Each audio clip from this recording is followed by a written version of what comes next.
So this video is about the strongest B team, the strongest reserve team a club has ever had. Although the story is from 1980s, but you will be intrigued to know the things this team did. Today we talk about the players that come from Barcelona Academy, the La Masia, but none of their achievements come close to what 1980s Real Madrid reserve team, the Real Madrid Castilla, did. This is the story about the best B team in Spain. During the 1979 season, Real Madrid Castilla were preparing for a season in Spanish second division football. The young players were hoping to impress and earn a place in the senior squad. You see, it was not their goal to end up in the top ranks of second tier Spanish football, because they cannot qualify for the first division because Real Madrid main team plays there, and it is against the rules that the main team and the reserve team play in the same division. So qualifying to second division was an achievement in itself. So Castilla was just there to impress, which they definitely did. So there was this loophole according to which before 1991, the reserve teams were allowed to play against the senior teams in the cup competitions. For example, Manchester City B team can be allowed to play against Liverpool or United or any senior team, but only in the competitions like FA Cup. So Real Madrid Castilla were allowed to participate in CoopanDel, which actually is the oldest running competition in Spain, even older than La Liga. Basically, the idea was the young players will get a chance to play against the senior teams and the best players in the country, allowing them to show their talent and impress people. And reserve teams were usually knocked out in the earlier parts of the competition, but Castilla were about to change that. They played their first match of the tournament against the team named CF Extremadura, which was a lower league side, but the scoreline with which they beat them was 10 goals to 2. This result would have definitely given the players some confidence for the matches ahead. Still, the hopes were not high by this point. Their second match was against AD Alcorcon, which was a comparatively tougher opponent. In the two legs, Madrid Castilla managed to beat them by a scoreline of 5 goals to 1. Now for the third match, they were facing Racing Santander, which also was a second division side in the same tier as Real Madrid Castilla, and Castilla managed to beat them by a scoreline of 3 goals to 1. Now they have qualified for the fourth round, and people started to notice this team, but still thought they will be eliminated in the next rounds. In the fourth round, there were some lower league sides left, and Castilla players would have hoped to draw against them, but they were matched up against Hercules, a side playing in the first division but battling in the relegation zone. And because now they were facing some real competition, Castilla was not able to match the form they showed in the previous games. They were not able to break this side down, and they actually found themselves at the mercy of CF Hercules, losing the away leg by 4 goals to 1. Now at their home, with a very few fans expected to turn out, people were looking forward to Castilla getting knocked out at this round. But because of some youthful exuberance and also a little bit of arrogance, Castilla happened to score 2 goals within 32 minutes of the game. And now that they were just 1 goal away from getting level in terms of aggregate, they started controlling the game and were looking the best versions of themselves. Although Hercules were still fighting hard to survive the tie, but Castilla at the 89th minute of the game scored the equalizer thanks to a goal scored by Ricardo Gallego, who would go ahead and make 250 appearances for the senior team in future. And these were the times of golden goal, which meant whoever scores the first goal in the extra time wins the game. And by now, Hercules were very low on confidence, and with the momentum on Castilla's side, Benal scored the golden goal, sending Castilla to the round of 16.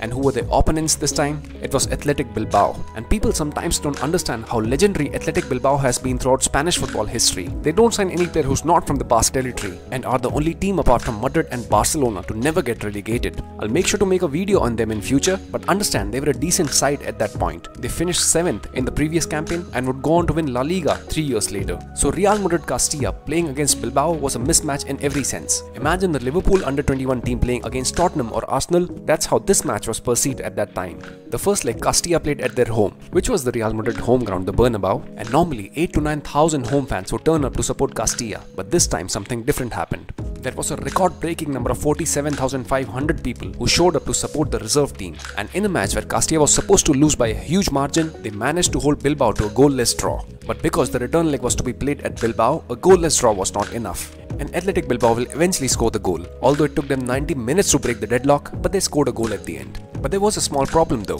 which was, by this point Castilla had already scored 2 goals, courtesy of Pineda and Bailin, who scored the goal in 56th and 84th minute.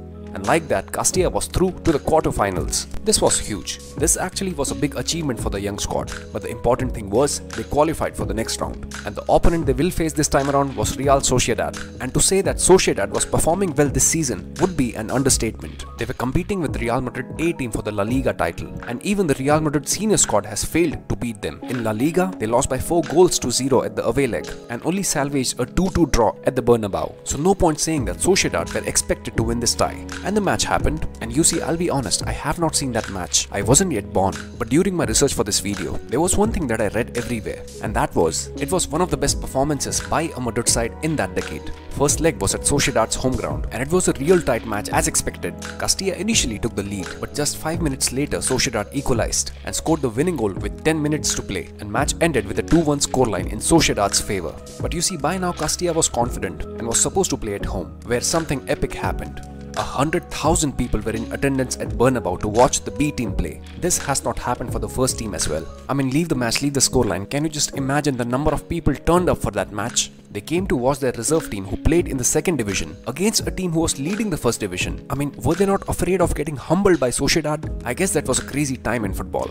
And the young players of Castilla were experiencing something like this for the first time, and they would not disappoint. 2 first half goals by Paco and Lorenzo gave the B team a 2-0 lead, and after an intense second half, Castilla held on to the lead and knocked the first division leaders out of the competition and qualified for the semi-finals. They made their fans proud, they made themselves proud. This was a huge achievement for them. Now that they have reached the semi-final, there was a belief. They were not being treated like a reserve team anymore, and facing a team with this kind of confidence is definitely a challenge. Now Sporting Gijón had the task of stopping this group of young second division world-class players, and Sporting Gijón, like Sociedad, were also flying high in the first division. They were fighting for the third place in the league standings. A cup competition like Copa del Rey is full of excitement because it's a two-legged tie, and just like we saw in this story, big teams can be knocked out if they are not on the top of their game, and normally a stable-minded person will choose Gijón to win the tie.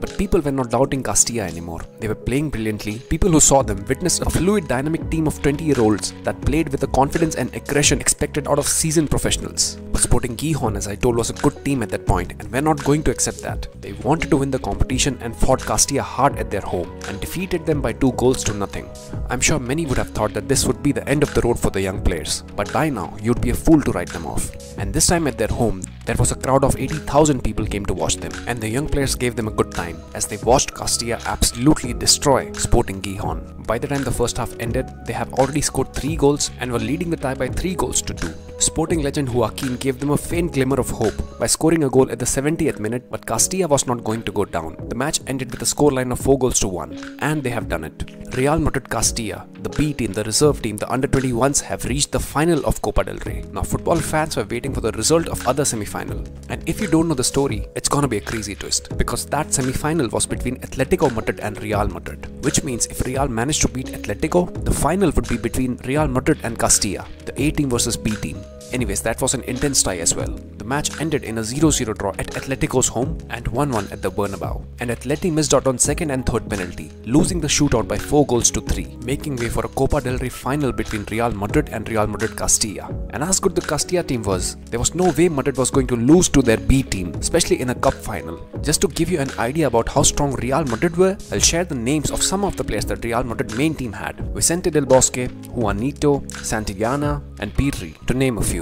And when Real Madrid had beaten Atletico, the fans celebrated knowing the fact that the cup was decided, and whoever wins the Copa del Rey trophy will come to Real Madrid. And if it were any team apart from Real Madrid, there would have been a crazy support for Castilla. And to be honest, no self-respecting fan would want their B team to succeed over A team. Add to the fact that the two teams played each other in training every week, and because of all of these reasons, the final would have felt like a dressed up intra-squad friendly. So sure enough, come the final, there was a lack of interest that pre-entered the city. The match was played at the Bernabeu, which attracted just 65,000 fans, which to be frank is not a small number, but we have seen more than 100,000 turn up for the Castilla match. So the atmosphere, as the sources say, was flat. But can Castilla win against all odds, as they have done in the previous matches?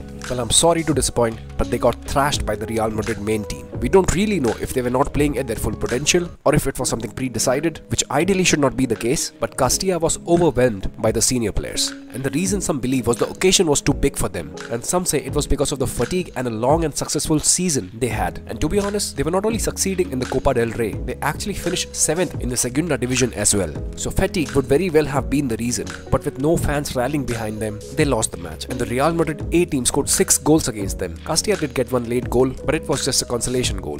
Imagine if they won that match, the scenes could have been crazy. And to be honest, if they actually beat the senior side, there could have been a genuine fear of backlash. And all of these factors came together to cause Castilla's worst performance. Yes, the 6-1 defeat was the biggest defeat of their season. But hang on, there's also a positive side to this ending, which is there was no sadness after the final whistle. Both sides celebrated the Copa del Rey with each other.